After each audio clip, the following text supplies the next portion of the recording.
ever since I discovered through much trial and error that shame is actually my kink, it's made a lot more sense to me that I've made guitar learning harder than it should be on myself. But I'm here to make things much more easier and more efficient than you because not everybody is blessed with a shame-based reward system, okay? So today we're going to take the most popular shape in all of guitar playing and then find a way to just make it efficient, right? You just learn one shape and it unlocks so many different things that you can do with it. And I'm talking about this C/G chord, okay? So it's a shape and a variation. We're gonna get to it. You're gonna have a great time. Everybody's gonna have a great time. Make a regular C major chord. Your ring finger just pops down to the low E string. Your pinky goes to where it was. So it's 3, 3, 2, open, 1, open. Okay? So, a lot of times when you think of the key of C, you think of the 3 main major chords in there. C major, F major, and G major. But if you look at that, those are like really different shapes to get into, especially if you're a beginner, right?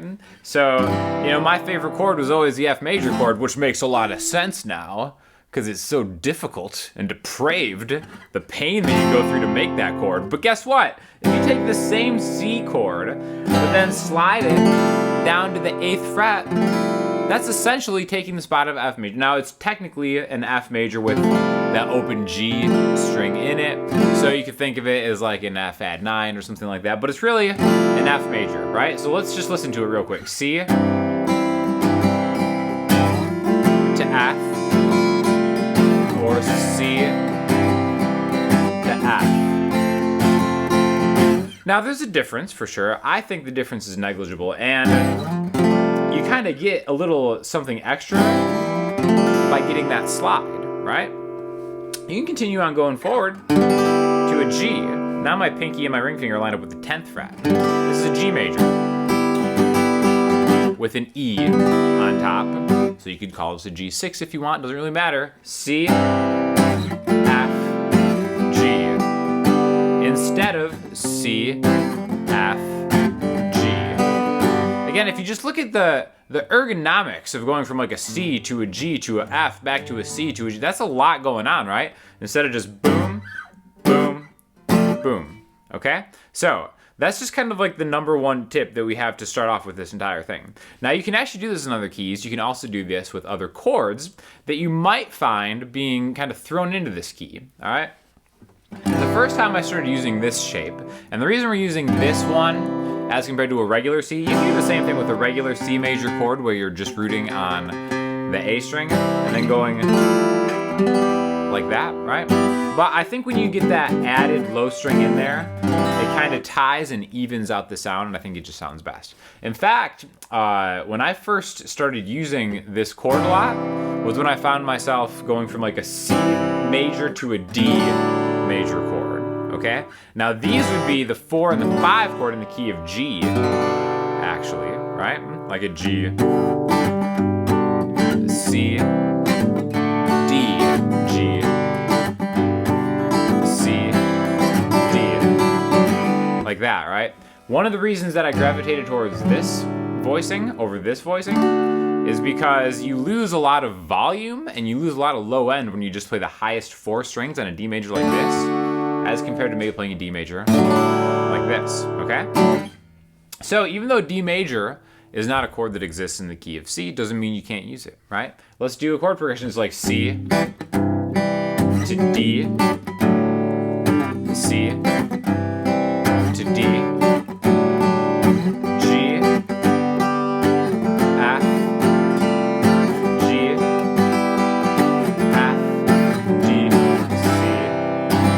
C. Okay, D is a chord that you can actually use in the key of C. It would be called a major 2 chord. Again, 2 just being the second note in the C major scale. If you're confused by any of that stuff, check out the Patreon. Lots of shame going on over on the Patreon for a reasonable price. Best shame-based approach learning on the internet with old Sean, right?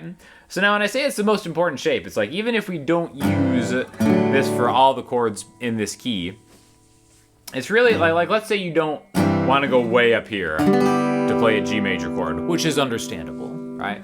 Maybe you could just do this. Okay? Essentially, this is the same shape. Let's start it by going from a C/G to an F, or an F major 7, right? It's like, you've got that C/G right there, you keep your pointer finger locked down there, and then you just move your other fingers down, and then now you just play the middle 4 strings. Again, if you get the outside E's, that's fine. But generally when I play this 4-string, 4-note voicing of a major chord as I'm seeing it, again, this is just a replacement for this. Because bar chords are for boomers. know what I mean? Boomer bar chords. Zoomers, millennials, let's gather around and let's play this 4-chord voicing, 4-note voicing right in the middle. But generally what I will do is I'll mute it. See my ring finger's holding down the A string but also nudging up against that. So I can play any major chord at all just by using this one shape, right? So again, even though technically this is a different shape from C to F, like there's such a minimal movement, C to F, C to F to G, and then just use this as the movable shape 2 frets higher to get to a G, okay? So a lot of songs, basically any song that doesn't have minor chords in it, which there are a ton of them, an infinite amount seemingly, you can just use by moving this around. And you can do it with any key. In fact, that's one of the great uses for a capo, aside from just being able to easily transpose anything, is you can use these chords for any kind of major thing you might run into, right? Something really popular is you'll see the capo on the 3rd fret, right? So then now, when I have a C chord here, all you have to do is know where your actual bass note is, your root note, and that'll tell you the chord that you're on, right? So the 6th fret on the A string is an E flat or a D sharp. So now you can play a 1, 4, 5 in E flat, or you can even just get like the same thing, just because now the capo is taking that open string that was helping us out and then just moving it relative to whatever you want to do, right? So it's a really efficient way to kind of take a lot of pressure off your hands. Another reason that I've been using these voicings a lot more for all the major chords is because it's busking season here in Sarasota, so we've been playing like 3 hours a night, right?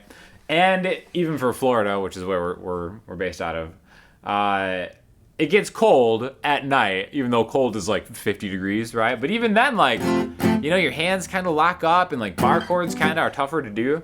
So there's no shame when you're doing a marathon show and popping a capo on. And even if, like I said, even if it's just chords in the key of D, I think a lot of times, even just from something like a D major to a G to an A, using this shape is something that like really takes a lot of stress and tension off your hand and allows you to kind of play longer, right? So we haven't really talked a lot about the minor chords, but essentially you can do kind of the same thing to cheat what you're doing as far as like those middle 4 things. I always think that's kind of how I look at minor chords, is instead of maybe playing like a full bar chord minor chord, I'll play like a minor 7 chord. I found that's like another way to really take a lot of tension off your hands instead of like barring chords. And then it really opens up everything if you just have these 2 shapes now. The main one for the major chords, and then this one for the minor chords, right? So C major, and then F major, G major, A minor, D minor, E minor, okay?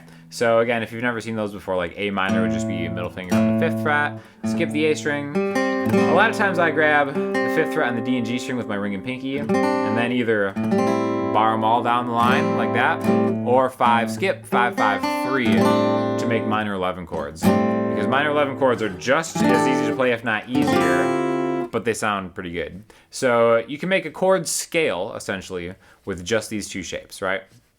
What that means is that if I were to play all the chords in order in the key of C, how they're traditionally played, it would be like C major, D minor, E minor, F major, G major, minor 7 felt 5, let's not worry about that. But then in the new way, C major, D minor, E minor, F, G, A. We can do something for the B right there.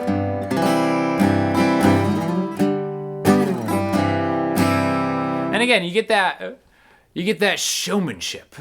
C, all the way to that high G, oh, and then back. It's like you're going on a journey, right? Just like my journey of shame, the Sean Daniel journey of shame.